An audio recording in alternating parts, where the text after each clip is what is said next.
Bismillahirrahmanirrahim. Masya Allah, tuan-tuan, kita tunggu tuan-tuan masuk.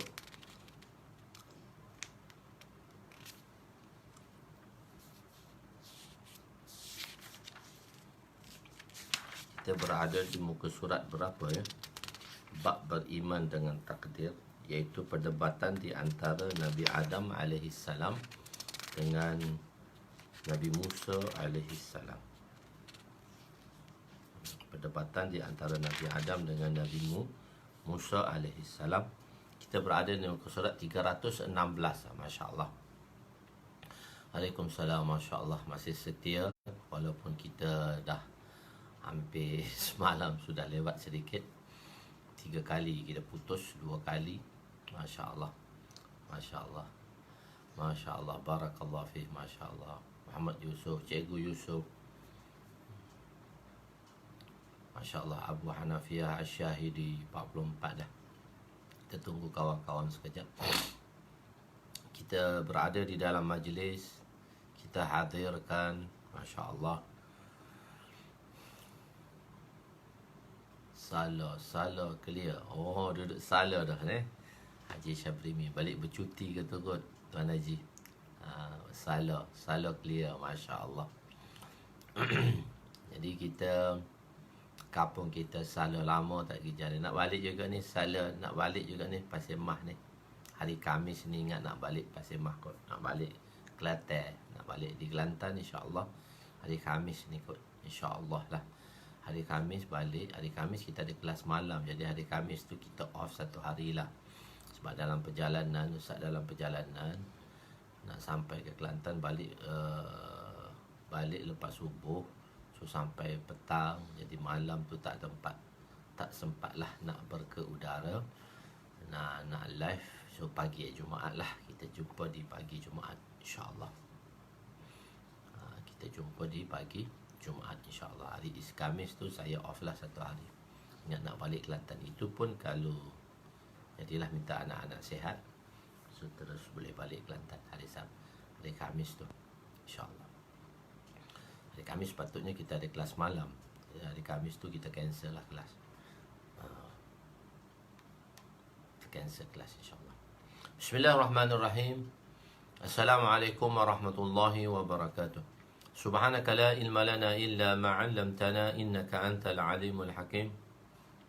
Wala hawla wala quwwata illa billahil aliyyil azim. Rabbi yassir wa la tu'assir wa tammim bil khair ya fattah wa bika nasta'in. Nahmaduhu wa nusalli wa nusallim ala rasulihil karim wa ala alihi wa ashabihil fatihina bihadihim ala al-haqiqatil majaza amma ba'du. A'udzu billahi minasyaitonir rajim. Bismillahirrahmanirrahim. Wal 'asri innal insana lafi khusr illa alladhina amanu wa 'amilus salihat wa tawasaw bil haqq wa tawasaw bis sabr. Shadaqallahul azim. Wa qala an-nabi sallallahu alaihi wasallam, naddarallahu imra'an sami'a maqalati wa wa'aha thumma addaha kama sami'a rubba muballighin aw amin sami'in aw kama qala alaihi wassalatu wassalam. Jadi alhamdulillah kita berada pada muka surat 316, iaitu pertanyaan Sayyidina Jibril alaihissalam. Pertanyaan Sayyidina Jibril selalu tersasul, pemikiran ke mana tak tahu. Iaitu pertanyaan iaitu perdebatan di antara Sayyidina Musa alaihissalam dengan Sayyidina Adam alaihissalam. Jadi di situ ialah perkataan jawab Nabi Musa, adakah Tuhan jawab Nabi Adam bila Nabi Musa alaihissalam bertanya kepada Nabi Adam, maka Nabi Adam pun tanya, tuankah adakah Tuhan Nabi Musa? Tuankah Nabi Musa ni? Orang yang Allah telah melantiknya sebagai Rasul, yang mana Allah SWT telah melantik Nabi Musa alaihissalam sebagai Rasul. Jadi kita pun beriktikad Nabi Musa alaihissalam sebagai Rasul. Ada orang Yahudi telah menafikan Nabi Isa sebagai Rasul, dan orang-orang Nasrani menafikan bahawa Nabi Musa alaihissalam sebagai Rasul.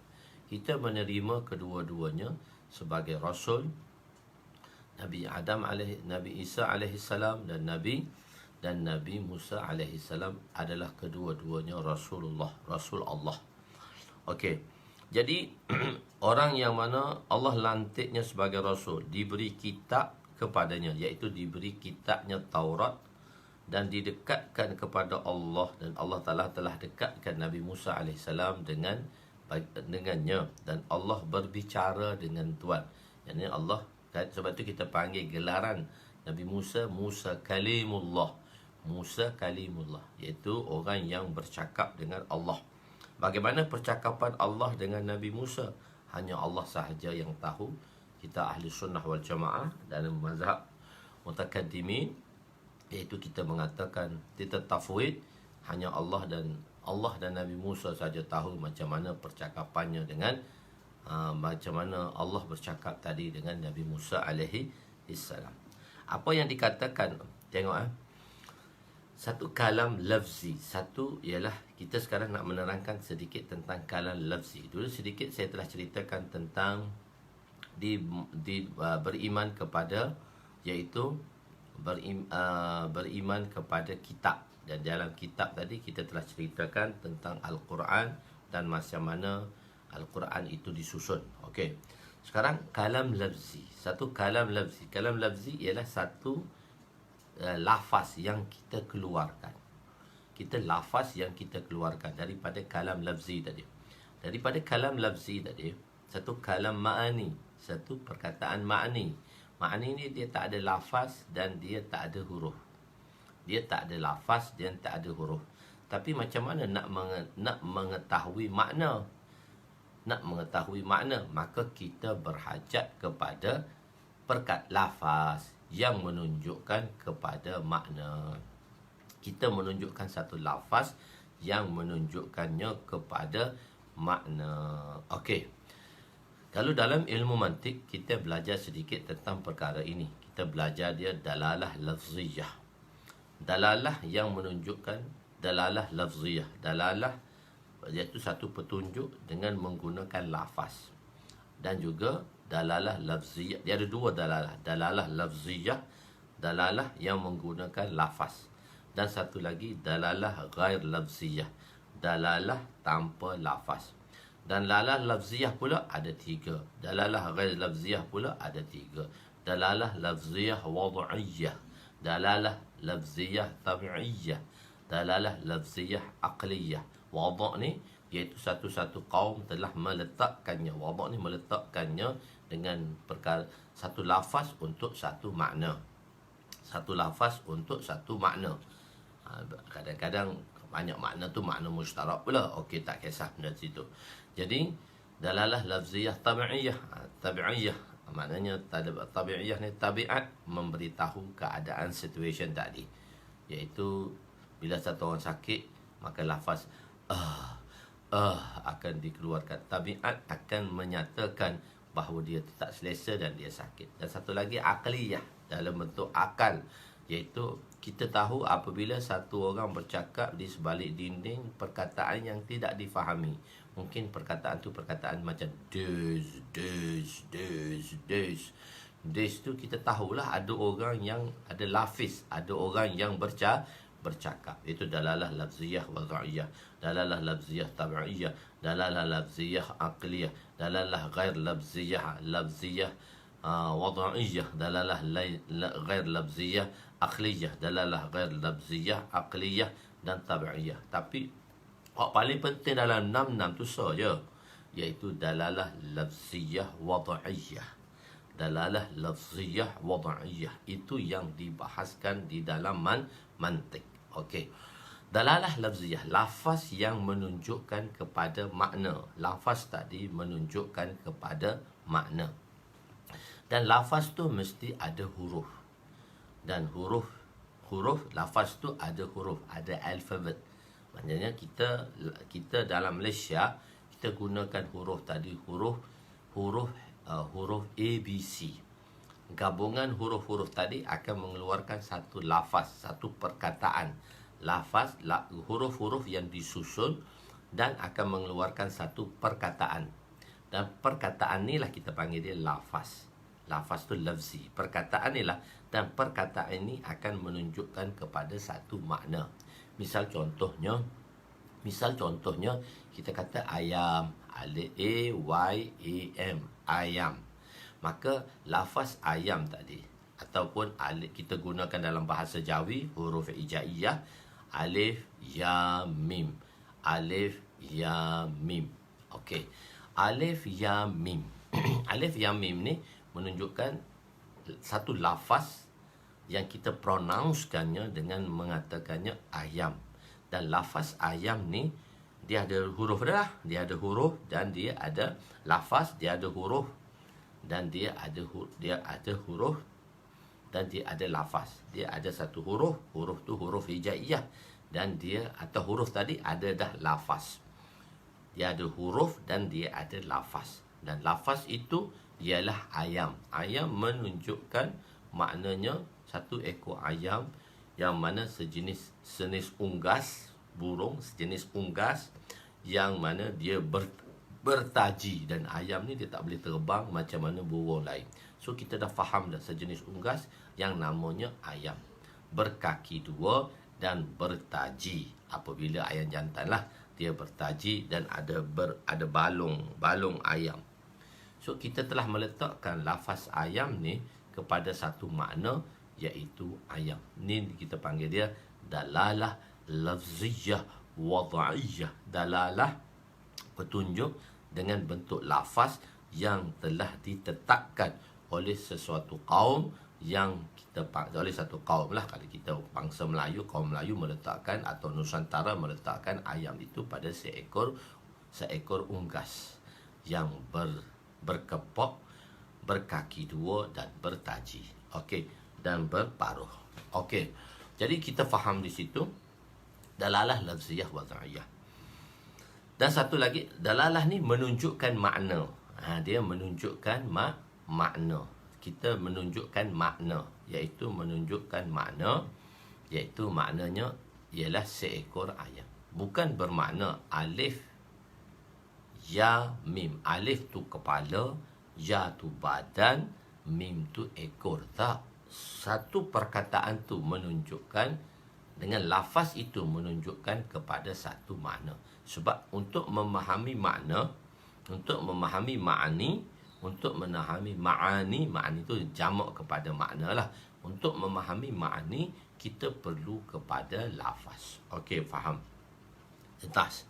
Jadi makna tak akan dapat difahami tanpa lafaz. Jadi untuk memahami sesuatu hakikat, untuk memahami sesuatu maksud, maka kita berhajat kepada lafaz. Itu kita panggil dia dalalah lafziyah. Dalalah lafziyah, iaitu kita panggil dia kalam lafzi. Kalau kita sekarang kita pergi kepada Al-Quran, kalam lafzi. Satu lagi, makni. Makni ni tak ada lafaz, tak ada huruf. Makni ni dia tak ada lafaz, tak ada huruf. Dia satu makna, cuma lafaz itu menunjukkan makna tadi. Kita telah meletakkan lafaz tadi menunjuk. Jadi sebab itu kalam tu sentence lah, jumlah lah. Kalam itu ialah sentence atau jumlah. Jadi jumlah dalam bentuk lafaz, pronoun gabungan sekurang-kurangnya dua lafaz untuk sekurang-kurang nak menjadi satu jumlah tu dua lafaz. Dia ada dua lafaz. Zaidun qaimun. Ada dua lafaz. Zaidun satu lafaz, qaimun satu lafaz. Dan maka dia jadilah satu sentence. Zaid sedang berdiri. Okey, selesai. Sekarang kita balik kepada Al-Quran. Al-Quran ada tiga proses Al-Quran, iaitu Al-Quran daripada zat Allah kepada Lauh Mahfuz. Al-Quran ialah perkataan Allah, kalamullah. Al-Quran tadi kalamullah, perkataan Allah yang ada pada zatnya, perkataan Allah yang ada pada zatnya. Sebagaimana sifat Allah, sebagaimana zat Allah, begitulah sifat Allah. Sebagaimana zat Allah, begitulah sifat Allah. Zat Allah yang wara'ul wara', kita tak boleh faham. Zat Allah qadim, sedia kala. Zat Allah tu sedia kala. Zat Allah tu dah sedia kala. Okey. Jadi zat Allah sedia kala, maka begitulah sifat Allah itu sedia kala. Zat Allah tu bukan makhluk. Maka Quran tadi ialah sifat Allah. Kalamullah itu sifat Allah, maka dia juga bukan makhluk. Dia juga bukan makhluk. Tapi dalam bentuk ma'ani lah, bila dia tu kalam ma'ani, bila dia kalam ma'ani yang tiada huruf dan tiada suara. Lepas tu kalam lafzi tadi, kalam Quran tadi daripada Allah dipindahkan kepada Lauh Mahfuz, yang tersimpan di Lauh Mahfuz. Dan Quran diturunkan ke Lauh Mahfuz. Itu sebuah Al-Quran. Quran daripada zat Allah, kalamullah, dan diletakkan di Lauh Mahfuz dalam sebuah Al-Quran, dalam bentuk sebuah Al-Quran. Di situ ada proses lagi. Di situ ada orang kata di zat Allah tu, maknanya di Lauh Mahfuz. Di Lauh Mahfuz itulah kalam yang suci. Kalam yang suci, yang tiada huruf dan yang tiada huruf. Pada zat Allah tu yang tiada huruf. Tapi perbahasan tu, masa di Lauh Mahfuz tu dia ada huruf ke tak? Tiada. Itu perbahasan lagi. Maka kita tak payah fikir banyak di situ. Maksudnya kalam tu ialah daripada kalamullah, itu adalah daripada zat Allah. Sebagaimana zat Allah itu kekal, zat Allah itu qadim, sedia kala, maka begitu juga kalamullah itu sedia kala. Jadi daripada Lauh Mahfuz tadi, Quran yang berada di Lauh Mahfuz, daripada zat diturunkan pada Lauh Mahfuz, dan daripada Lauh Mahfuz sebuah Al-Quran sudah lengkap. Sudah lengkap sebuah Al-Quran. Daripada Lauh Mahfuz nak turun ke daripada dia pergi Lauh Mahfuz. Daripada Lauh Mahfuz tadi, daripada Allah Ta'ala turun kepada Lauh Mahfuz. Daripada Lauh Mahfuz turun ke langit dunia. Turun ke langit dunia. Turun ke langit dunia. Di semasa di langit dunia tadi, sebuah Al-Quran yang lengkap lah. Quran yang ada pada Lauh Mahfuz tu Quran dia panggil Quran nafsi. Quran nafsi. Dia tak ada huruf, tak ada suara. Tapi sebab tu dia turun ke langit pertama. Dia turun ke langit pertama, sebuah Al-Quran. Di situ sudah ada sebuah Al-Quran. Di Baitul Izzah tu sebuah Al-Quran ada. Cuma dia tak ada surah lagi. Dan dia tak di susunan sudah ada, cuma kita tak tahu. Jadi dia adalah sebuah Al-Quran lengkap dah. Sebab tu inna anzalnahu fi lailatul qadar, telah kita jelaskan. Allah Ta'ala telah menurunkan Al-Quran pada malam Lailatul Qadar, iaitu daripada Lauh Mahfuz ke langit pertama di Baitul Izzah. Dan selepas itu daripada langit pertama ke dunia diturunkan secara berperingkat-peringkat. Inna nahnu nazzalna zikra wa inna lahu lahafizun. Sesungguhnya kami telah menurunkan Al-Quran itu secara berperingkat-peringkat. Kamilah yang akan menjaganya Al-Quran tadi daripada diubah. Okey. Bila dah turun langit pertama, dia telah jadi satu huruf dah, iaitu diturunkan dalam bahasa Arab. Al-Quran tadi diturunkan dalam bahasa Arab. Dan dalam bahasa Arab tu iaitu dalam bahasa Quraisy. Al-Quran diturunkan dalam lughah Quraisy. Al-Quran diturunkan dalam lughah Quraisy. Dan dalam lughah Quraisy itu sudah ada huruf dah, iaitu huruf hijaiyah. Alif sampai ya. Dalam 29 huruf, alif sampai ya, kita panggil dia huruf hijaiyah. Alif, ba, ta, fa, jim, ha, ha, da, za, la. Itu huruf hijaiyah. Ba, ta, sa, begitu. Jadi selepas tu, jadi Mu'tazilah, golongan Mu'tazilah ni, mereka mengatakan tidak ada Quran itu lafzi. Maksud dia hak diturun tu dah lafzi dah. Yang diturun tadi dah lafzi dah. Maknanya sudah ada huruf, sudah ada suara. Bila sudah ada huruf dan sudah ada suara, maka dia adalah makhluk lah. Sebab lafaz dah. Lafaz dah tu makhluk dah. Quran lafzi itu dah makhluk. Jadi bagi Mu'tazilah, dia tak ada Quran ma'ani, dia tak ada lafzi, dia hanya ada lafzi, dan dia tidak ada kalam nafsi. Kalam nafsi tak ada. Bagi dia Quran tu lafzi je. Bagi kita Ahlus Sunnah wal Jamaah, kita mengatakan Quran lafzi tu makhluk, Quran yang ma'ani itu qadim. Yang ada pada zat Allah itu Quran tu qadim. Jadi kita ada dua situation.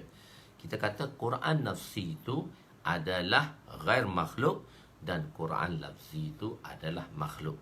Mu'tazilah, golongan yang sesat ni, Mu'tazilah, Qadariyah dan sebagainya, mereka mengatakan Quran lafzi sahaja, tak ada Quran ma'ani. Bagi mereka Quran lafzi itu makhluk. Bagi kita pun Quran lafzi itu makhluk. Cuma ghair makhluk itu adalah Quran ma'ani, iaitu ma'ani Al-Quran, iaitu sebagaimana zat Allah, begitulah sifat Allah. Okey. Jadi di sini sebagaimana zat Allah dan sebagaimana sifat. Tuan-tuan dengar betul-betul Tuan-tuan ada tempat jangan tuan-tuan menulis lagi. Saya nak terangkan sekali ni, tuan-tuan boleh nak ulang lagi, nak tengok balik. Tapi tuan-tuan bila saya cakap satu-satu benda penting, tuan-tuan memberi perhatian kepada apa yang saya cakap ini. Okey. Jadi sebab itu perdebatan Mu'tazilah dengan Imam Ahmad rahmatullah alaih. Perdebatan di antara Imam Ahmad dengan Mu'tazilah. Imam Ahmad bila kerajaan Islam dipegang oleh kerajaan Islam, telah dipegang oleh satu pemimpin, dan selepas itu datangnya ilmu mantik. Jadi saya kata selepas Harun al-Rashid, maka datangnya Ma'mun al-Rashid. Semasa zaman Ma'mun al-Rashid, yang memberi nasihat kepada pemimpin ialah mereka yang beraliran Mu'tazilah.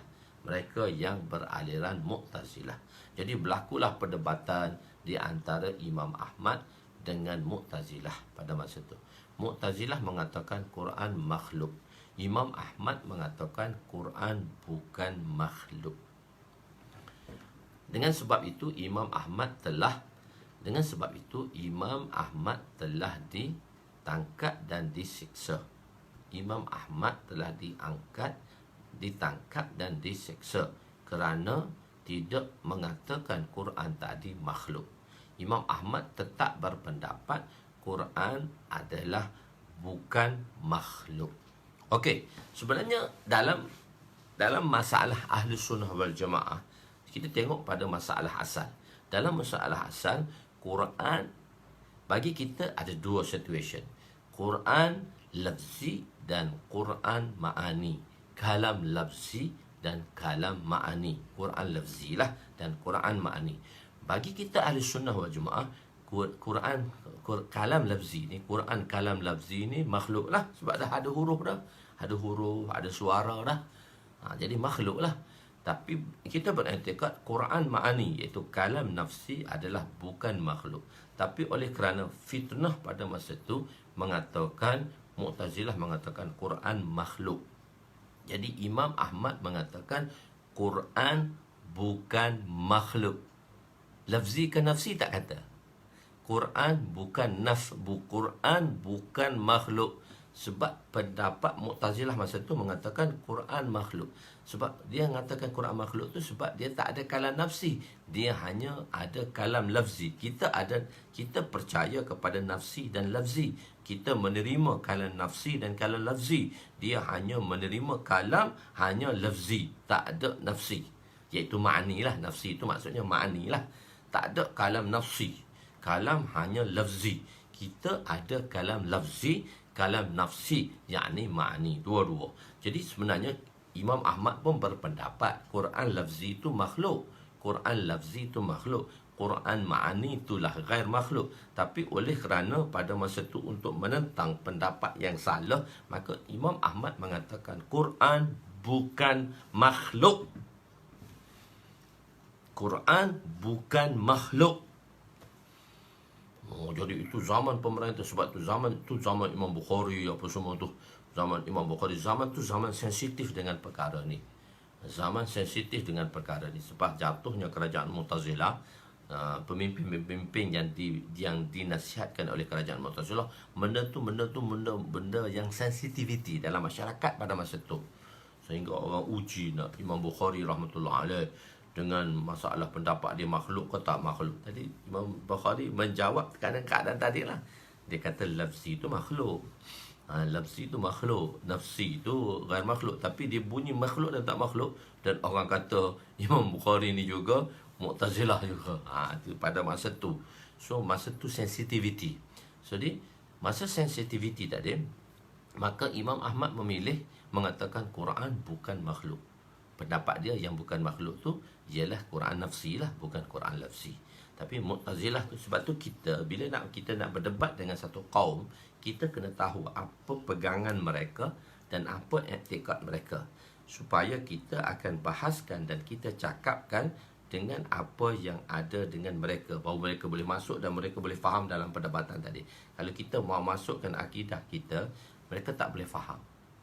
So kita nak jawab mereka tadi. So kita kena tahu macam mana stand mereka di dalam masalah tersebut. Okey, di situ panjang cerita pulanya perdebatan munazirah ni. Jadi Imam Ahmad dia ditangkap lah dan dia diikat, masya-Allah, dijemur di tempat yang sejuk, diikat tangan dan kaki, dijemur di malam yang sejuk, di musim yang dingin. Dijemur. Maka malam pertama, Imam Ahmad rahmatullah alaih mengatakan, malam pertama dia berjumpa dengan Nabi. Nabi lalu pada dia. Dia bagi salam. Assalamualaikum ya Rasulullah. Nabi tak paling kat dia. Ini dalam hadar lah. Jadi Nabi tak paling kat dia. Dia sedih. Malam kedua Nabi datang lagi. Nabi bagi salam. Dia bagi salam kat Nabi. Nabi tak jawab. Malam ketiga, Imam Ahmad tanya Nabi. Ini dalam situasi mimpi lah. Mimpi atau hadar. Ini ulama menceritakan lah.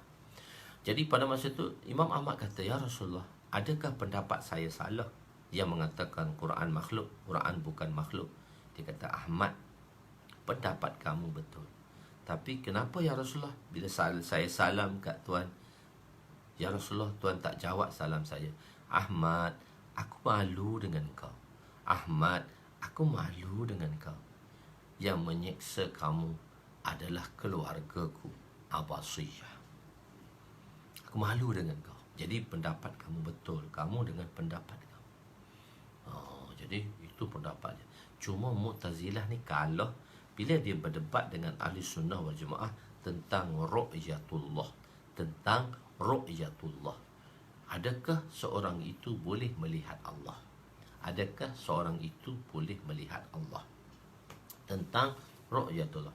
Jadi ulama mengatakan ru'yatullah ni pada hadar, pada dalam kita sedar kita tak boleh lihat. Tapi dalam mimpi adakah boleh melihat Allah? Itu ada perbahasan di kalangan ulama.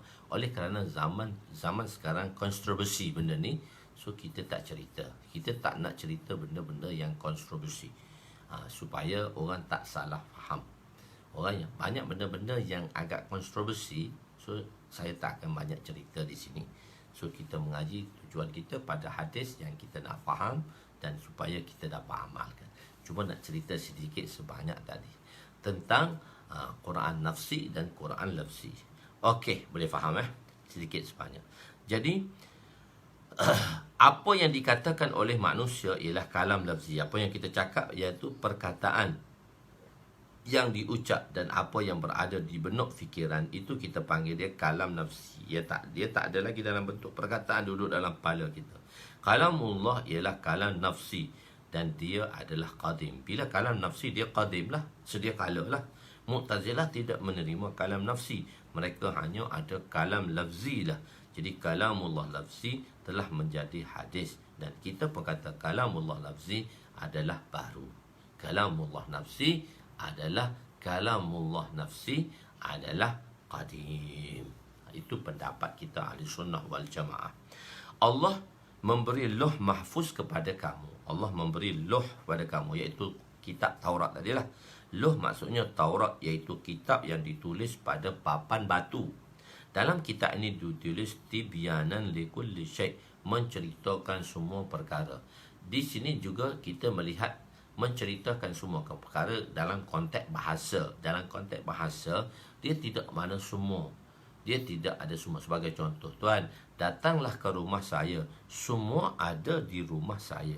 So, konteks bahasa pada masa itu ialah konteks bahasa, dan pada masa itu ialah apa keperluan rumah semua lengkap.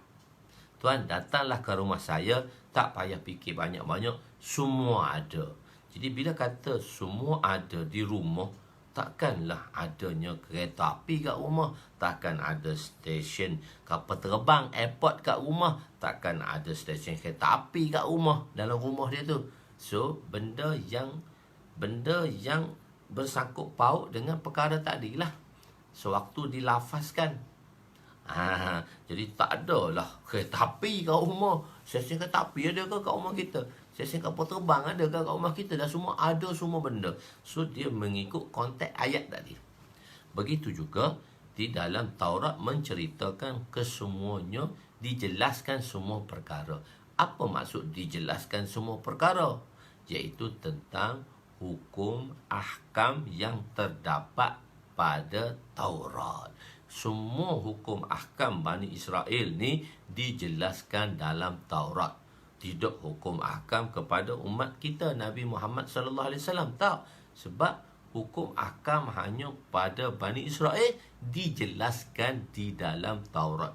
Wa tibyanan likulli syai', menjelaskan semua perkara, iaitu menjelaskan tentang hukum ahkam yang diturunkan kepada Bani Israel. Sebab perkataan konteks itu, percakapan itu, kita mengikut konteks ayat.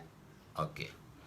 Penerangan mengenai setiap perkara, makna munasabahnya ialah ditulis mengenai semua hukum ahkam syariat Nabi Musa. Kulli syai', terjemahnya mengikut tempat dan keadaan. Konteks kepada ayat tadilah. Mengikut tempat, dengan seperti seorang menjemput tuan, datanglah ke rumah saya, semua ada di rumah saya.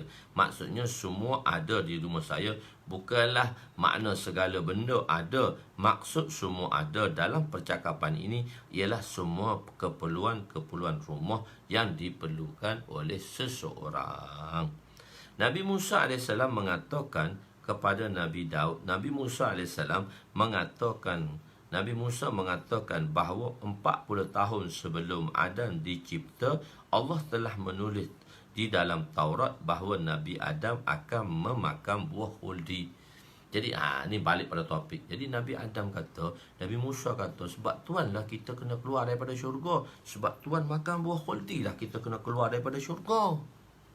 Kita kena keluar daripada syurga, tempat Tuhan makan buah khuldi lah Adam. Sebab tu habis semua anak-anak cucu semua tidak kena keluar daripada syurga. Tidak, kita penghuni syurga lah, tak duduk dalam syurga sampai sekarang.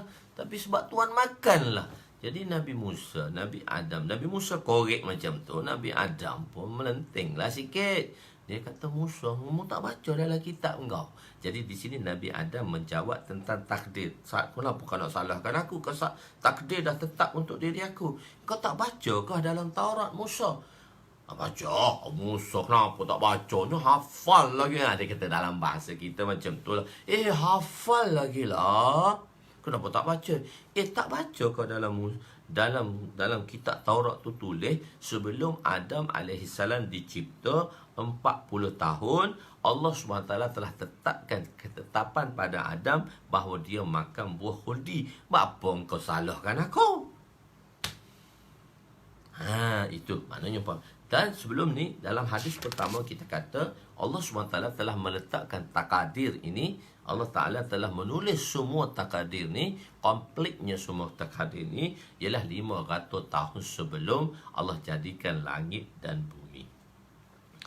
Jadi Taurat, jadi dalam hadis sebelumnya dinyatakan semua takdir ditulis 50,000 tahun sebelum penciptaan langit dan bumi. Jadi seolah-olah ada pertentangan, yakni ada persoalan antara hadis ini dengan hadis yang sebelumnya.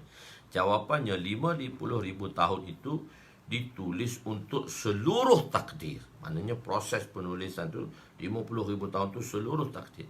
Tetapi mengikut semasa kitabah, semasa penulisan itu adanya mu'takif mawaqi', adanya mukhtalif mawaqi', adanya mukhtalif berbeza-beza tempat, adanya mukhtalif mawaqi', adanya mukhtalif mawaqi', berbagai-bagai peristiwa. Contohnya Imam Bukhari, dia tulis kitab dia keseluruhan, kitab dia Bukhari, Sahih Bukhari 16 tahun. 16 tahun tu sebuah komplit, sebuah Bukhari itu menulis dalam masa 16 tahun. Maka mungkin hadis yang ke-400 itu di tahun ke-5 ke, di tahun ke-6 ke, mauqif, mukhtalif mawaqi', mukhtalif mawaqi', mukhtalif mawaqi'. Mawaqi' ni waktu-waktu yang berbeza. Penulisan tadi, kitabah tadi, waktu penulisan tu berbeza-beza. Jadi Imam Bukhari telah menulis syarah beliau dalam jangka 16 tahun. Tapi ada hadis tertentu mungkin ditulis pada tahun ke-5, ada yang ditulis pada tahun ke-6 dan sebagainya. Maksudnya ada kejadian yang ditulis pada waktu yang berbeza. Jadi 40 tahun tu kejadian tu, waktu tu ditulis berbeza sedikit dengan 50,000 tahun.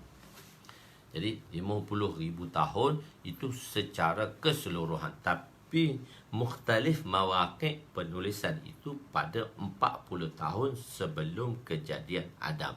So masalah tu selesai. Adakah tuan mendapati dalam Taurat itu ayat yang sebagaimana terdapat dalam surah Taha? Ada tak? Dia tanya, Nabi Adam tanya, ada tak dalam Taurat tu tulis ayat ni? Wa asa Adamu rabbahu faghawa. Asa ni maksiat lah. Maksiat ni dosa lah. Dan kita ahli sunnah wal jamaah ialah kita beriktikad bahawa Nabi-Nabi maksum daripada dosa. Sama ada dosa kecil, sama ada dosa besar maupun dosa kecil, iaitu terselamat daripada dosa. Jadi kenapa Quran kata asa berdosa? Asa ni maksiat, maksiat ni berdosa. Tak kira dosa kecil ke dosa besar. Jadi Nabi Adam AS tanya Nabi Musa, ada tak ayat dalam ada tak ayat dalam Taurat ni, ayat ni, wa asa Adamu, seperti ayat dalam surah Taha, pada ayat yang ke surah Taha tadi, pada ayat yang ke-21, ayat ke-21, surah 21 ke 21, ayat yang ke-21, ada tak? Begitu. Mengikut pendapat jamhur, semua anbiya adalah maksum. Mereka terpelihara daripada setiap dosa besar ataupun dosa kecil, sesudah nubuah atau sebelum nubuah. Masa lepas dia jadi nubuah, semasa dia jadi nubuah, dan maksudnya sesudah nubuah, makna sudah mendapat tugas nubuah, dan sebelum tu dia dah maksum. Cuma apa yang berlaku, dan telah kita jelaskan sedikit sebanyak pada beriman dengan kitab, berlakunya ialah kesilapan ijtihadi. Kita panggil dia khata' ijtihadi. Dan kesilapan ijtihadi ini tidak dikira dosa. Kenapa berlaku kesilapan ijtihadi?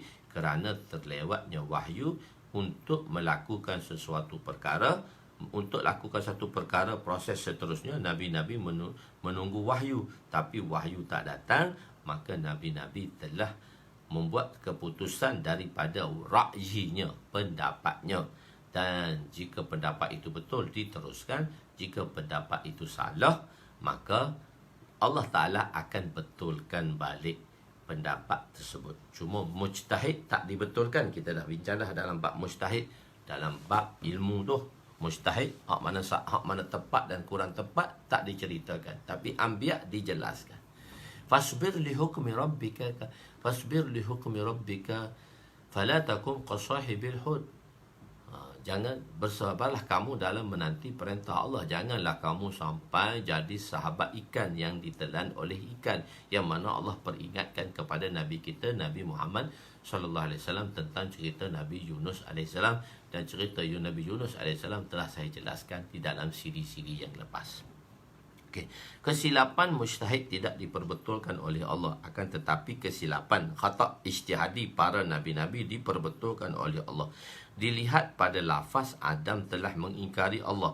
Dalam Al-Quran ada beberapa tempat yang berbeza menceritakan kesilapan Nabi Adam. Ada ayat yang menyatakan tentang kelupaan Nabi Adam. Jadi konteks bahasa ni, sebab oleh kerana Nabi Adam ni terlalu dekat dengan Allah, dan Allah menceritakan tentang makan buah khuldi ni kepada Nabi Adam dalam 3 ayat yang berbeza. Kata satu pelupa, kata was-was, dan kata dosa. Pelupa tak berdosa lah, was-was pun tak berdosa lagi. Berdosanya bila makan. Jadi dalam menceritakan tentang makan buah khuldi kepada Nabi Nabi Adam AS ada 3 ayat yang berbeza. Satu ayat dalam surah Taha ayat 115 mengatakan fanasiya walam najid lahu azma. Dia terlupa. Nabi Adam tu terlupa tentang makan buah khuldi. Kata jangan makan, dia terlupa, dia pergi makan. Adakah semasa kita sedang berpuasa, kita terlupa makan, puasa kita batal? Puasa kita masih on. Alhamdulillah, rezeki pula tengah puasa boleh makan lagi. Biasanya berlaku apabila puasa sunat lah. Kalau puasa wajib terlupa, jarang sangat, sebab situation pada masa tu, environment pada masa tu semua orang berpuasa. Cuma kalau puasa sunat ni, orang tak puasa, kita puasa. Mungkin orang sikit saja puasa, ramai orang tak puasa. Jadi dalam keadaan terlupa, maka makan dalam keadaan terlupa tak berdosa. Puasa masih on, puasa tak batal dan tak berdosa, pahala dapat, makan pun kenyang. Okey. Jadi Allah Ta'ala kata kepada Nabi Adam tentang makan buah khuldi dalam satu ayat, fanasiya, Adam AS terlupa ni tak berdosa lah. Begitu. Dan tidak mendapat keazaman, dan dia tak azam pun. Kalau azam dosa dah, tapi tak azam tak dosa lah. Kita dah beritahu azam. Apabila terlupa maka ia tidak dikira dosa. Kami tidak mendapati padanya keazaman untuk melakukannya. Falam najid lahu azma. Maknanya bukan dosa tetapi tidak utama. Ghair aula. Bersalahan daripada perkara yang lebih utama. Itu kita panggil dia ghair aula. Tapi terjemah dia bersalahan daripada perkara yang lebih utama. Itu terjemah kita lama. Gitu. Ghair aula maksudnya, ghair aula ni bersalah.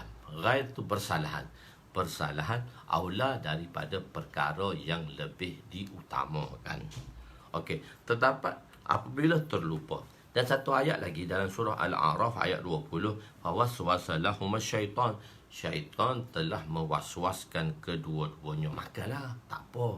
Makan ni Allah Ta'ala kata jangan dekat aja. Tapi dia kata tak suruh makan. Dia letak waswas dah. Tak suruh makan, maksud dekat ni, dia belik dah ayat dia. Jadi dia dah waswaskan Nabi Adam. Itu agak keras sedikit. Bahasa itu agak keras sedikit. Okey. Lepas tu bahasa keras sangat. Bahasa keras. Adam telah diwaswaskan dalam perbuatan waswas, dimaafkan. Dalam ayat surah Taha juga, ayat yang ke-121, fa'asa Adamu rabbahu faghawa. Dengan itu durhakalah Adam AS kepada Tuhannya, lalu tersalah jalan daripada mencapai hajatnya. Dia capai hajat dia lah. Hajat dia apa dia? Kau makan, kau kekal lah. Hajat dia untuk kekal di dalam syurga. Maka dengan sebab makan tu tersalah jalan, menyebabkan terpaksa dikeluarkan daripada syurga. Sebab syaitan hasut ni. Dia kata jangan dekat. Kalau dekat kamu akan makan. Kalau makan maka hajat kamu untuk tinggal di syurga kekal. Tapi makan juga. Dalam menceritakan tentang memakan buah larangan ini, Allah telah menceritakan 3 tempat yang berbeza. 3 tempat yang berbeza. Ya, siapa yang nak tangguh dulu? Okey, tak apa. 3 tempat yang berbeza menunjukkan bahawa Nabi Adam tidak melakukan dosa. Asalnya apabila seorang itu mempunyai hubungan baik dengan seseorang, maka sedikit sahaja kesalahan, maka menyebabkan dia akan dimarahi. Orang yang terlalu kita sayang, dia buat perangai dengan kita. Allah buat perangai sungguh. Jadi maka dia akan dimarahilah dengan kesalahan sikit tadi. Seumpama kita berkata, zalim sungguh kamu ni. Dekat dia bagi 3 biji buah durian. Kat aku kau bagi sebiji. Zalim apa dah baginya walaupun sebiji. Tapi kata zalim, zalim kau. Kat dia kau bagi 3. Kat aku kau bagi 1 je. Orang yang memberi itu dikatakan zalim. Kerana apa dia dikatakan zalim? Kerana wujudnya hubungan yang rapat, maka dia boleh berkata demikian. Orang yang memberi dengan orang yang diberi tadi, oleh kerana dekat sangat, dia kata zalim. Tapi bukan maksud zalim tu berdosa. Tak. Maksudnya bahasa tu agak kasar. Bahasa tu agak kasar. Lafaz zahid itu bukan yang dimaksudkan, tetapi lafaz ini dinyatakan kerana hubungan rapat dengan seseorang. Begitu jugalah hubungan Allah dengan Nabi Adam.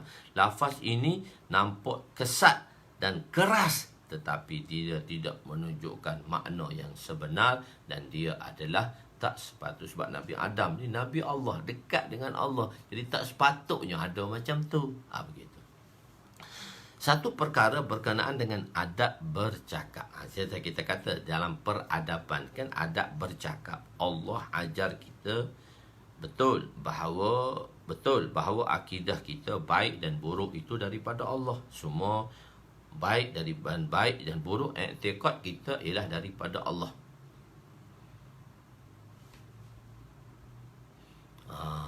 Iaitu baik dan buruk tadi daripada Allah SWT. Jadi kita pun kata Allah ajar kita betul bahawa akidah kita baik dan buruk itu daripada Allah. Tetapi secara beradabnya kita diajar bahawa segala yang baik daripada Allah dan yang buruk itu daripada kelemahan kita. Sebab firman Allah SWT, ma asabaka min hasanatin faminallah wa ma asabaka min sayyiatin famin nafsik. Surah An-Nisa ayat 79. Apa jua kebaikan, iaitu nikmat kesenangan yang engkau dapati, maka ia adalah daripada Allah.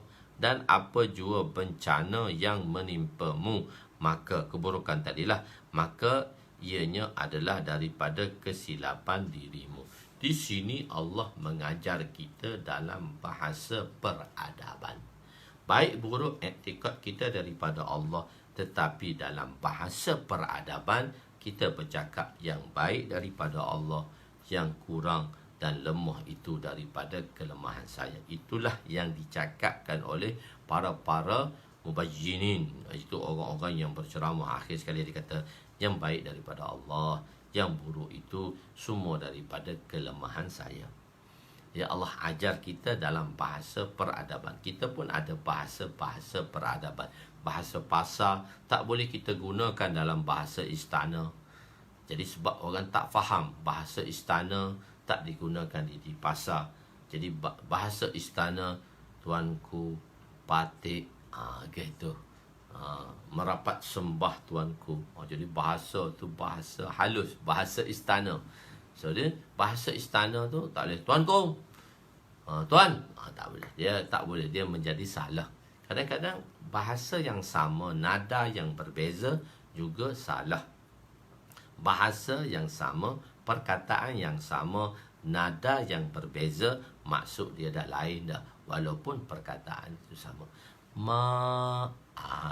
Itu percakapan lembut seorang anak kepada ayahnya, kepada ibunya. Itu mendayu-dayu, memujuk supaya memberi sesuatu. Kalau nak marah, tu nak marah tu, apa suruh dia nya, tak suruh orang lain.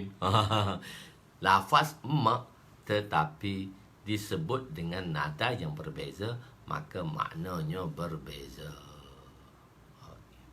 Mak suami kepada ayah, kita panggil mak, masalah adab namanya. Suami isteri ayah saya tu, biadab namanya, walaupun maknanya sama. Okey. Nabi Adam berkata, Nabi Adam berkata, perkara itu telah ditulis oleh Allah. Jadi kenapa kau cemuh aku? Nabi Adam jawab tentang takdir lah. Allah dah tulis dah. Mak kenapa tak ke masjid?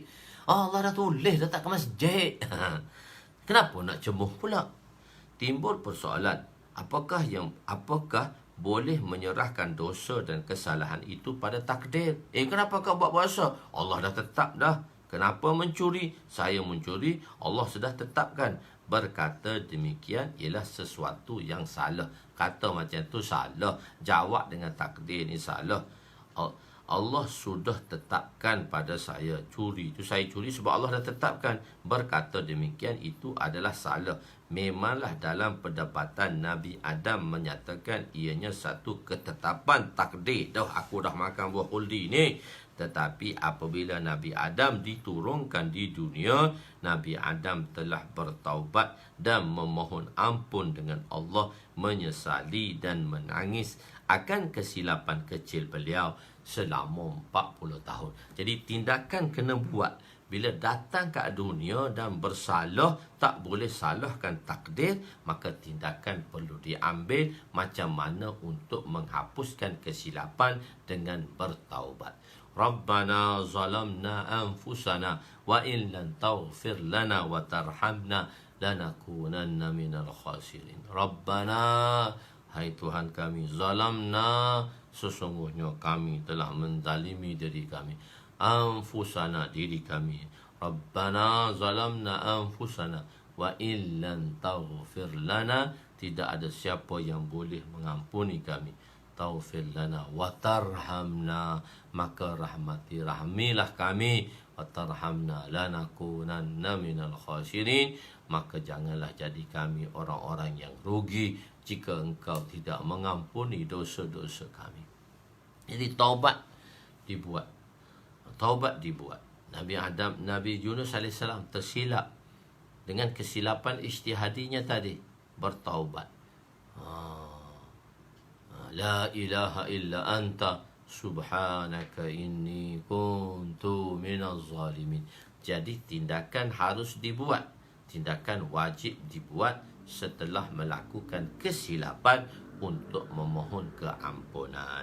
Walaupun dalam perdebatan ni Nabi kata Nabi Adam berjaya mengalahkan Musa dengan menjawab dengan jawapan takdir, tapi setelah turun ke dunia ini, Nabi Adam telah membuat satu tindakan, iaitu memohon dan beristighfar kepada Allah, sujud taubat 40 tahun tanpa mengah-mengah kepala pun.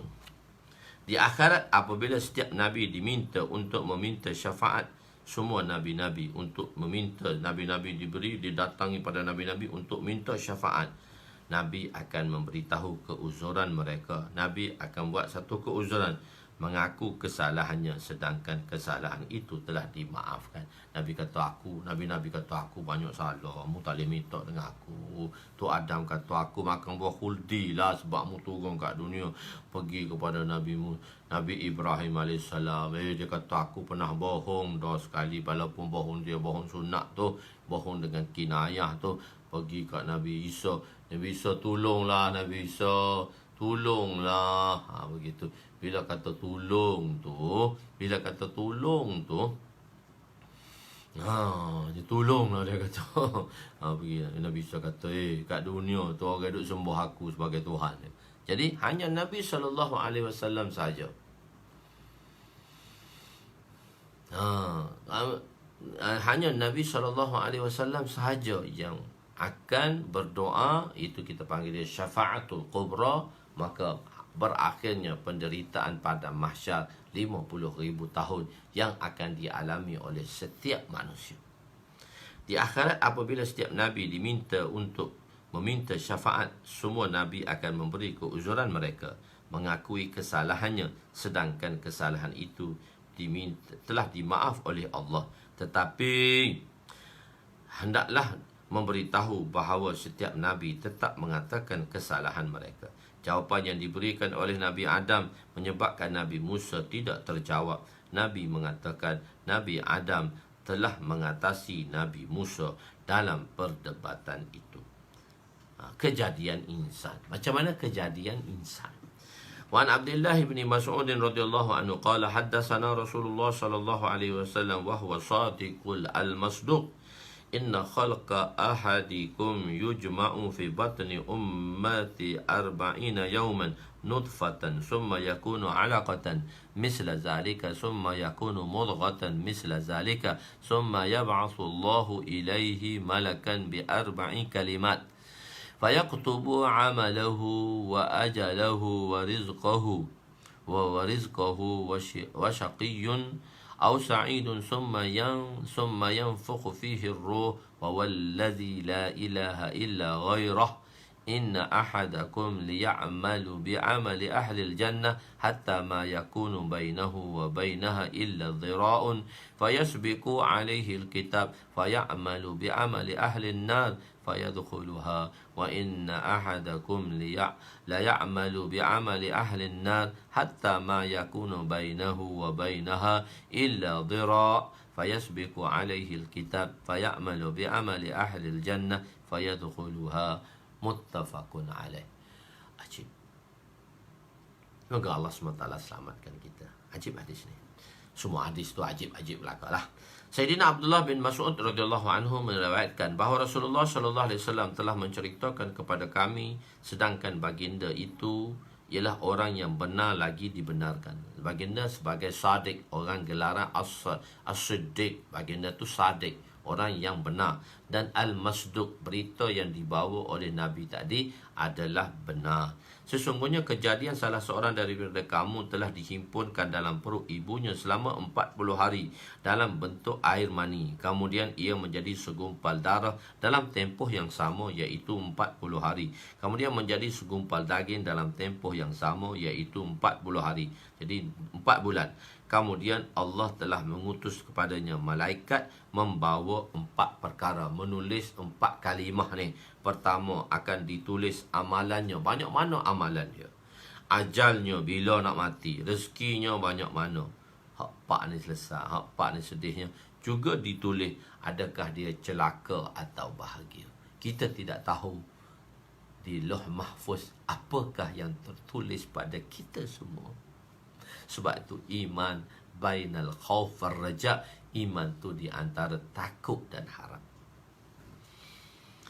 Sesungguhnya salah seorang daripada kamu beramal dengan amalan, satu orang dia beramal dengan amalan ahli syurga sehingga antaranya dekat dah dengan syurga, iaitu satu hasta, tetapi lalu ketentuan Allah mendahuluinya. Last no ending tu dia beramal dengan amalan ahli neraka dan akan memasukkannya ke dalam neraka walaupun dulu dia baik. Ending dia tu. Takdir tu terbalik di situ. Kita tak tahu. Benda ni kita tak tahu. Jadi sebab itu iman namanya khauf dan raja. Sesungguhnya salah seorang daripada kamu beramal, dan sesungguhnya salah seorang daripada kamu beramal dengan amalan ahli neraka. Jahat sungguh. Amalan neraka. Sehingga jahat tadi. Sehingga antaranya dan syurga dan neraka hanya satu hasta. Bukan syurga. Satu neraka. Sehingga antaranya dan neraka. Syurga itu tukar neraka. Hanya satu hasta. Lalu ketumbuhan telah mendahuluinya. Dia beramal dengan amalan syurga dan memasukinya. Dia beramal pula dengan ahli syurga. Last minute tu, ending dia tu, Masya Allah baik kehidupan dia syurga. Jadi antaranya syurga. Baris kedua akhir tadi. Hadis riwayat muttafaq alaih. Baginda adalah seorang yang benar, lagi dibenarkan. Nabi adalah benar. Nabi ini bersifat benar. Al-Amin. Nabi ini siddiq, bersifat benar. Bersifat benar. Nabi ini adalah sifat dia benar. Nabi ini orang yang benar, dipercayai, sadiq. Dan masduq. Masduq ni berita yang dibawa oleh Nabi mesti kita benarkan. Mesti kita membenarkan berita. Sebab tu saya dah bezakan kan. Al-Masduq ni maksudnya, Al-Masduq ni hak, membenarkan perkara yang dibawa oleh Nabi. Saya dah bezakan apa itu sidq, apa itu hakun dan apa itu sidqun. Maka tengoklah di pengajian-pengajian yang telah lepas. Pada pengajian-pengajian yang telah lepas, tuan-tuan boleh tengok balik benda tu. Saya telah bezakan perkataan sidqun dan haqqun, dan saya memberikan makna haqqun, dan tuan-tuan dah nampak dah reality. Okey, benda tu saya tak nak ulang lagi, kita jalan saja. Dan sesungguhnya salah seorang, jadi baginda itu ialah perkara ini adalah benar dan mesti dibenarkan. Itulah sifat baginda as-sadiq wal masduq, yang benar lagi dibenarkan. Apabila mana-mana hakim dan doktor menyatakan sesuatu yang bertentangan dengan apa yang dikatakan oleh Nabi, maka kita kata, Tuan, kami tidak akan mendengar percakapan Tuan.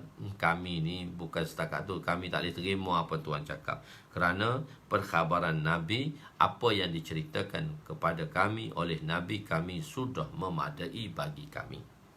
Dalam hadis ini menerangkan proses kejadian manusia dan penciptaan Allah menakjubkan.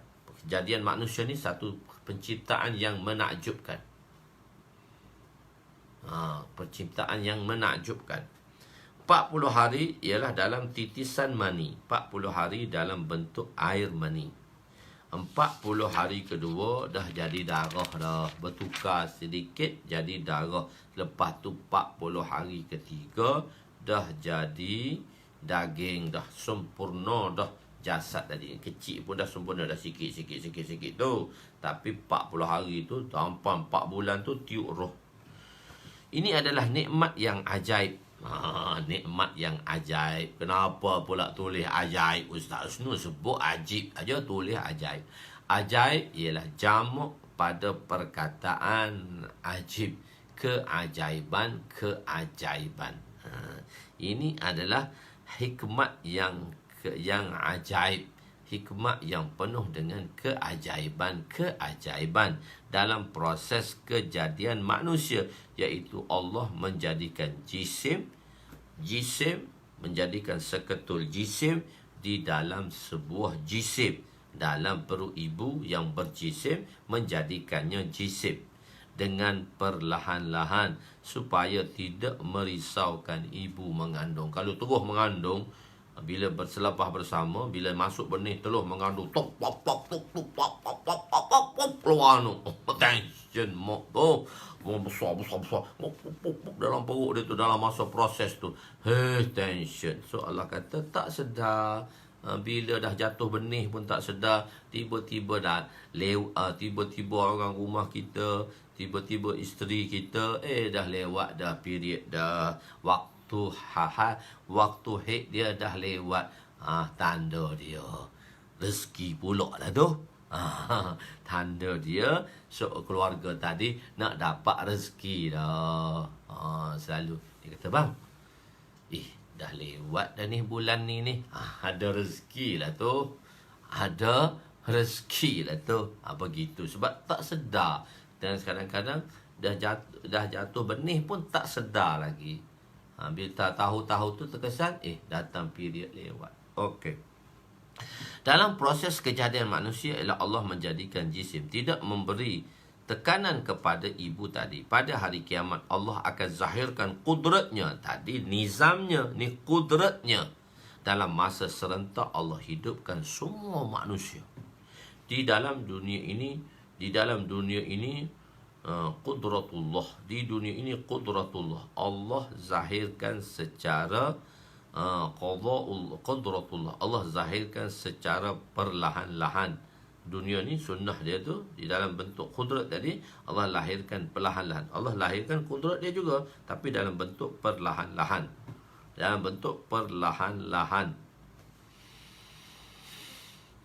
Apabila sempurna jisim, akan dihantar malaikat, satu malaikat, bukan seorang malaikat, satu malaikat untuk ditulis 4 perkara. Tulis dah. Banyak mana amal dia kat dunia ni, tapi Allah tak bagi tahu pun. Malaikat tu tulis je dan disimpan dalam Lauh Mahfuz. Akan ditulis amalannya, ajalnya, bila mati dia. Bila seorang itu mati, mana dia, bila seorang itu lahir, mana dia ada tarikh kematian. Rezekinya banyak mana? Hak paling takut celaka ke bahagia. Seorang itu celaka ataupun bahagia. Catatan ditulis di mana? Catat ni di mana ditulis? Catat ya. Tengok dahi tu kan berkerut. Tengok dahi tu berkerut. Kerut dahi tu dia ada baris tu. Ada baris tu, dahi berkerut. Catatan ditulis mana? Sebahagian ulama berpendapat ia akan ditulis pada buku catatan, iaitu buku amalan. Ditulis dalam buku amalan atau ditulis kemudiannya disimpan di sisi Allah. Tak ada siapa yang tahu, yang mengetahui kecuali Allah. Ada ulama berpendapat ia ditulis di dahi kita. Ada kerut, ada garis di dahi ni, ada garis dahi ni. Ditulis atas dahi tu. Kamu tak boleh baca ya. Ada ulama berpendapat ditulis di atas dahi insan, akan tetapi tidak dizahirkan, tak boleh nak baca. Roh ditiup apabila selesai 4 perkara ini ditulis. 4 bulan siap dan 4 bulan dah sempurna. Sebelum ditulis, ditiup roh tu, tulis dah 4 ni. Tiada siapa yang mengetahui sama ada dia penghuni syurga atau penghuni neraka. Kita tak tahu di mana ending kita, syurga atau neraka. Sebab itu kita tidak boleh mencemuh orang. Kita tak boleh mengatakan kamu ni berdosa, orang berdosa ni Allah tak ampun masuk neraka. Tak ada siapa boleh. Sebab tak ada siapa boleh kata dia penghuni syurga. Jadi iman itu namanya takut dan harap. Oleh itu setiap kita perlu rasa takut akan keadaan iman kita dan penghujung kita. Oleh itu hendaklah kita sentiasa takut dan beramal, kerana iman itu sendiri namanya adalah di antara harap dan takut. Jika satu kaedah Allah Ta'ala bagi tahu. Satu orang dia beramal dengan amalan-amalan yang baik. Jadi kita kata kita tunggu hak baik je lah. Kita tunggu buat nanti nak mati je lah. Tak. Sebenarnya proses ini kita kena buat daripada awal. Dalam hadis ini dia menunjuk, satu-satu hadis tu dia tak menunjukkan seluruh kehidupan. Satu-satu hadis tu nak menunjukkan satu situation saja. Dan seluruh kehidupan itu diceritakan oleh kesemua hadis yang berbeza-beza. Begitu. Jika seorang itu, dia buat satu kaedah. Jika seorang itu beramal dengan amalan syurga, dia dah buat baik dah sehingga antara dia dengan syurga tu sehasta je nak sampai kat syurga. Maksudnya baik sungguh lah. Dia beramal tapi last minute dia beramal dengan amalan ahli neraka. Al-i'tibar bil khawatim. Sesungguhnya i'tibar sesuatu benda tu pada penghujungnya. Tapi biasanya orang yang buat baik ni dia mati dengan baik lah. Tapi nak bagi tahu itu kehendak Allah. Allah boleh buat apa saja. Tak ada siapa boleh kata Allah tu zalim. Allah tu zalim. Tak boleh, kecuali orang-orang yang mana dia tak ada iman. Dan kecuali orang yang imannya lemah, mereka akan kata Allah ni zalim ni buat kat kita. Habis tembakau tanaman kita tenggelam. Nak pungut hasil datang hujan, habis buruk akar. Allah zalim. So Allah tak zalim. Sebab tu kita bila bersangka baik dengan Allah, kita mesti bersangka baik dengan Allah. Apa yang kita rancang tak jadi, apa yang kita rancang tak jadi, sebenarnya ada yang lebih baik Allah nak sediakan pada kita. Sebab itu kita mesti bersangka baik dengan Allah. Wala taqnatu bi rahmatillah. Jangan kita berputus asa dengan rahmat Allah, dan kita sentiasa bersangka baik dengan Allah. Allahu akbar. Jika seorang itu, kehidupan insan itu tidak diiktibarkan, maksudnya tak muktabar insan tu, kita tak tahu kita macam mana. Yakni, jika seorang itu menjadi kafir seminit sebelum kematiannya, maka dia akan kekal dalam neraka. Kekalnya iman kita kerana dikekalkan oleh Allah. Kekalnya iman kita di akhir hayat kita, sebab Allah kekalkan kita dengan iman. Jika ditarik oleh Allah, tiada siapa yang dapat menahannya. Man yahdihillah fala mudhillalah wa man yudlilhu fala hadiyalah. Man yahdihillah, barang siapa yang mana Allah Subhanahu wa taala telah memberi hidayat pada seorang. Man yahdihillah fala mudhillalah, tak ada siapa yang boleh sesatkannya. Wa man yudlilhu fala wa man yudlillah fala hadiyalah. Orang yang mana Allah tersatnya, tak ada siapa yang boleh bagi hidayat pada dia. Hidayat dan sesat adalah di tangan Allah. Jadi sebab itu kita kena mohon. Jadi ulama mengatakan untuk kita ending dengan baik, untuk kita mati dengan kebaikan, maka kita harus melakukan kebaikan itu daripada mula, daripada awal, supaya dengan kebaikan itu maka kita akan berakhir dengan kebaikan. Itu natijah dia. Jadi tapi boleh juga Allah buat macam tu. Itu tak ada siapa dengan Allah. La yus'alu amma yaf'alu wa hum yus'aluna. Ayat muka surat 321 tu. La yus'alu amma yaf'alu. Dia tidak boleh ditanya tentang apa yang dia lakukan, sedangkan wahum, mereka semua ni, kita semua ni akan ditanya kelak oleh Allah. Jika seorang itu beramal dengan amalan syurga sehingga antaranya dan syurga hanya satu hasta, dia beramal pula dengan amalan neraka di akhir hayatnya, maka nerakalah ia. Kehidupan insan tidak diiktibarkan, tak boleh kita iktibar, tak boleh kita bersenang hati. Yakni jika seorang itu menjadi kafir seminit sebelum kematiannya, maka dia akan kekal dalam neraka. Kekalnya iman kerana dikekalkan oleh Allah. Kekalnya iman kita kerana dikekalkan oleh Allah. Jika ditarik oleh Allah, tiada siapa pun yang dapat menahannya. Jika dilihat dari sudut amalan, kalau kita tengok pula dari sudut amalan, orang yang berdakwah lah, orang yang paling banyak amal, berdakwah lah, Masya Allah, buat amal ni, sibuk dengan amal. Itu dilihat secara zahirnya begitulah. Zahirnya nampak gitulah, ustaz-ustaz lah bagusnya. Akan tetapi setiap waktu kita perlu takut kepada Allah. Nikmat yang besar ialah iman. Iman, nikmat yang besar ialah iman. Akan tetapi nikmat besar tu iman. Akan tetapi satu nikmat ini apabila kita mati dengan iman. Dan ia satu nikmat lagi bila mati dengan kekalnya iman. Iman tu satu nikmat daripada Allah. Dan satu nikmat lagi ialah mati dalam iman. Semoga Allah matikan kita dalam keadaan beriman. Jadi Allah matikan kita dalam keadaan beriman. Sebab tu kita tak boleh mengatakan kepada seseorang, kita tak boleh mencemuh seorang, kita tak boleh mencaci seorang, kita tak boleh mengatakan seorang. Sebab kita pun tak tahu ending kita masing-masing. Sa'idun aw saqiyun, sa'idun aw syaqiyun. Sama ada bahagia atau sama ada bahagia celaka, kita tak tahu. Cuma kita minta dengan Allah supaya Allah Subhanahu Wa Taala adakan kita di dalam kesejahteraan. Kita minta dengan Allah supaya Allah endingkan kita, akhirkan kita dengan iman. Masya Allah. Kita berhenti dekat situ lah. Muktabar seorang itu pada akhir kehidupan dia. Jadi kita kena tengok awal, kita kena tengok akhir. Jadi insya-Allah yang baik itu daripada Allah, yang kurang itu daripada kelemahan saya. Esok pagi tak ada, esok hanya ada malam. Hari Selasa kita ada malam. Hari Selasa kita ada malam. Dan hari Rabu kita ada pagi. Dan hari Khamis patutnya kita malam. Selasa dan Khamis malam. Khamis malam. So hari Khamis saya rancang nak balik Kelantan. Dalam perjalanan mungkin sampai dah petang. So mungkin saya akan rehat dulu. Hari Khamis malam tak ada. Mungkin insya-Allah Jumaat pagi insya-Allah ada balik Jumaat pagi 6.45. Masa tu dah ada kat Kelantan dah. Insya-Allah boleh minta internet laju lah. InsyaAllah boleh kot. Ada wifi tu senang sikit. Ada Unify kat rumah di IPA tu. Boleh lah insyaAllah.